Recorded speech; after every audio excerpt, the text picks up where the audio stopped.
മണി 9 മണിയായേ ഉള്ളൂ. ഇടതുപക്ഷ ജനാധിപത്യ മുന്നണിയുടെ എല്ലാ പ്രവർത്തകരും ഫീൽഡിൽ തന്നെ ഉണ്ട്. വളരെ ആത്മവിശ്വാസത്തോടുകൂടി അവർ വോട്ടർമാരെ കൊണ്ട് ബൂത്തിലെത്തി എത്തിക്കുകയാണ്. തിരുവനന്തപുരത്ത് അത്യുജ്വലമായ വിജയമായിരിക്കും ഉണ്ടാകുന്നത്. തിരുവനന്തപുരം കോർപ്പറേഷനിൽ നല്ല ഭൂരിപക്ഷത്തോടുകൂടി LDF വീണ്ടും അധികാരത്തിൽ വരും. Varkala municipality, Attingal municipality, Neyyattinkara municipality, ഈ 3 മുനിസിപ്പാലിറ്റിയിലും ഇടതുപക്ഷ ജനാധിപത്യ മുന്നണി അധികാരത്തിൽ വരും. തിരുവനന്തപുരം ജില്ലാ പഞ്ചായത്ത് കഴിഞ്ഞ വർഷത്തേക്കാൾ അതിനെ നില മെച്ചപ്പെടുത്തും. ഇടതുപക്ഷ ജനാധിപത്യ മുന്നണിയുടെ സാരഥിയിൽ വന്നേക്കും. ബ്ലോക്ക് പഞ്ചായത്തിൻ്റെ സ്ഥിതി വ്യത്യസ്തമല്ല. ഗ്രാമപഞ്ചായത്തുകൾ കഴിഞ്ഞ വർഷം BJPക്ക് ഉണ്ടായിരുന്ന കൂടി ഇടതുപക്ഷ ജനാധിപത്യ മുന്നണി, കല്ലൂർ പോലുള്ള സ്ഥലം ഇടതുപക്ഷ ജനാധിപത്യ മുന്നണി വീണ്ടും അധികാരത്തിൽ വരും. കഴിഞ്ഞ തവണ 10 സീറ്റ് മാത്രമാണ് കോൺഗ്രസിന് ഉണ്ടായത്.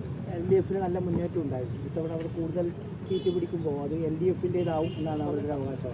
കോർപ്പറേഷൻ്റെ ആണോ? അതെ, കോർപ്പറേഷൻ ഒരിക്കലും അത് ഉണ്ടാകാൻ വേണ്ടി പോകുന്നില്ല. കഴിഞ്ഞ വർഷത്തേക്കാൾ പ്രചരണ രംഗത്തെല്ലാം കോൺഗ്രസ് മുന്നേറ്റം വന്നിട്ടുണ്ട്.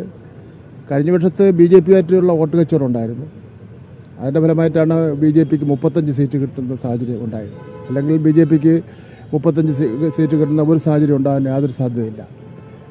ഇപ്രാവശ്യം അവർ കുറച്ച് രംഗത്തുണ്ടായിരുന്നു, ആ കാര്യം സത്യമാണ്. പക്ഷേ ഇടതുപക്ഷ ജനാധിപത്യ മുന്നണിയുടെ വോട്ട് സീറ്റൊന്നും കോൺഗ്രസ് ഒരിക്കലും പിടിക്കാൻ വേണ്ടി പോകുന്നില്ല. ഇന്നിപ്പം BJPയുടെ മേയർ സ്ഥാനാർത്ഥി എന്ന ശ്രീലേഖ ഒരു പോസ്റ്റ് പങ്കുവച്ചൊരു ഫേസ്ബുക്കിൽ, അതായത് C4 സർവേ പ്രീപോൾ പ്രവചനം വന്നു. ആ പ്രവചനത്തിൽ തിരുവനന്തപുരം കോർപ്പറേഷൻ MDA പിടിക്കുമ്പോൾ തെരഞ്ഞെടുപ്പ് പെരുമാറ്റച്ചട്ട ലംഘനമാണ് ശ്രീലേഖ നടത്തിയിരിക്കുന്നത്. അവർ പിടിക്കുമെന്ന് പറഞ്ഞല്ലേ, അവരുടെ ഒരു ആഗ്രഹം പ്രകടിപ്പിച്ചല്ലേ. 60 സീറ്റ് വരെ 60 വാർഡുകൾ വരെ പിടിക്കുന്നതാണ് സർവേ ഫലം എന്ന രീതിയിൽ 60 സീറ്റ് എന്നൊക്കെ BJPക്ക് കിട്ടുമെന്ന് ശ്രീലേഖ ഉള്ള ഒരാൾ പറയുമ്പോൾ അവർക്ക് രാഷ്ട്രീയ രംഗത്ത് ഉണ്ടായിട്ടുള്ള അവരുടെ അജ്ഞത മാത്രമേ നമുക്ക് കാണാൻ വേണ്ടി പറ്റുള്ളൂ. പൊതു രാഷ്ട്രീയ രംഗത്തും നമ്മുടെ തിരുവനന്തപുരം നഗരസഭയിലെ 101 കോർപ്പറേഷൻ വാർഡുകളുടെയും രാഷ്ട്രീയ പൊതുസ്ഥിതിയെ സംബന്ധിച്ചിടത്തോളം, കഴിഞ്ഞ കാലങ്ങളിൽ ആരൊക്കെയാണ് ജയിച്ചിട്ടുണ്ടെന്ന് സംബന്ധിച്ചിടത്തോളം ഒരു ധാരണയില്ലാതെ ആരോ എഴുതി കൊടുത്ത കാര്യം പറഞ്ഞതാണ്. അവരുടെ ആഗ്രഹം ഒരിക്കലും സാക്ഷാത്കരിക്കാൻ വേണ്ടി പോകുന്നില്ല. സാധാരണഗതിയിൽ സർവേ ഫലം ഉണ്ടെങ്കിൽ തന്നെ തെരഞ്ഞെടുപ്പ് കഴിഞ്ഞിട്ട് സർവേ ഫലം പുറത്തുവിടാൻ പാടുള്ളൂ. തെരഞ്ഞെടുപ്പ് നടക്കുമ്പോൾ ഇത് വിടുന്നത് അങ്ങനെ ഉചിതമാണ്? അതെ, തെരഞ്ഞെടുപ്പ് സർവേ ഫലങ്ങൾ ഇപ്പം അങ്ങനെ ഒരു നിയമമുണ്ട്. തെരഞ്ഞെടുപ്പ് കഴിഞ്ഞതിന് ശേഷം മാത്രമേ സർവേ ഫലങ്ങൾ പുറത്തു പറയാൻ വേണ്ടി പാടുള്ളൂ എന്ന് വെച്ചാൽ അത് നിയമപരമായി പ്രശ്നമാണ്. കോഡ് ഓഫ് കോണ്ടാക്റ്റിൻ്റെ ലംഘനമാണ്. അത് ബന്ധപ്പെട്ട അധികാരികൾ ആവശ്യമായ നടപടി സ്വീകരിക്കുമെന്ന് പ്രതീക്ഷിക്കാം. അല്പസമയം മുമ്പേ ഈ ദിലീപിന്റെ കേസിൽ അടൂർ പ്രകാശ് പറഞ്ഞ മറുപടി, ഈ ദിലീപിന് നീതി ലഭ്യമായല്ല, സർക്കാർ അപ്പീലിന് പോകുന്നുള്ള മറ്റു പണിയൊന്നും ഇല്ലല്ലോ എന്നാണ് അടൂർ പ്രകാശിന്റെ പരിഹാസം. അത് അടൂർ പ്രകാശിന്റെ അഭിപ്രായം.